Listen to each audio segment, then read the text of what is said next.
Cazeneuve se fait dans un contexte particulier, même inédit. Jamais des primaires ouvertes n'ont été organisées et institutionnalisées de la manière dont nous la connaissons aujourd'hui. La droite vient de se choisir un candidat avec ce processus et la gauche, au pouvoir, va faire de même. Ainsi, le président de la République a dû se positionner. Et jeudi dernier, François Hollande annonçait à la nation qu'il ne briguerait pas de second mandat à la tête de l'État en 2017.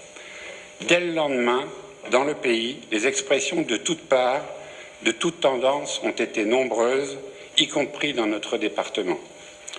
Très attentif à vos prises de position, Monsieur le Président, y compris sur les réseaux sociaux, nous avons bien noté votre vision du statut d'un président qui doit être un chef respecté, un chef qui s'impose aux siens et qui ne doit surtout pas renoncer. Nous sommes certains que les membres de votre majorité ont eux aussi pris bonne note de ces quelques commentaires dans l'instant qui a suivi la décision du chef de l'État. Tout de même, il ne vous aura pas échappé que François Hollande ira au bout de son engagement. Il a simplement dit qu'il ne serait pas candidat. Chaque décision doit être regardée en fonction du contexte et si la sagesse conduit à devoir renoncer, il est à parier dans la société de 2016 que cela sera particulièrement apprécié et salué. Savoir s'arrêter, avoir cette humilité.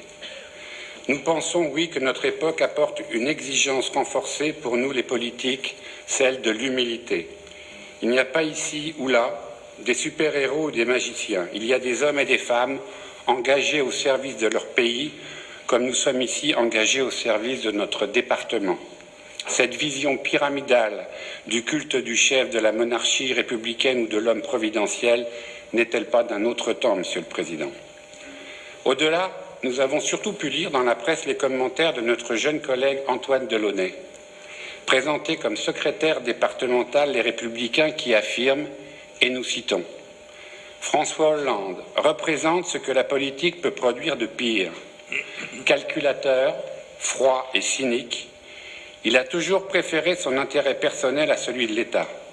Sans envergure, il a toujours privilégié la petite manœuvre à la vision à long terme. » Quel ton, chers collègues, quelle arrogance, quel manque de mesure pour un jeune secrétaire qui entre dans la carrière avec déjà un discours de haine et de mépris. Cette attitude nous a scandalisés et a scandalisé bon nombre de nos concitoyens, toutes tendances confondues, nous le précisons. Lapidaire et sans concession, commentait même le journaliste auteur de l'article. Nous imaginons que ces propos ont pu vous échapper dans un moment d'enthousiasme mal contrôlé et que vous les regrettez aujourd'hui. Effectivement, si certains de vos aînés en politique, comme le président de région au sujet de la nomination de Bernard Cazeneuve, ne peuvent s'empêcher d'être méprisants envers tous et tout le monde, nous l'avons déjà évoqué ici, sachez que cette manière de faire de la politique est révolue.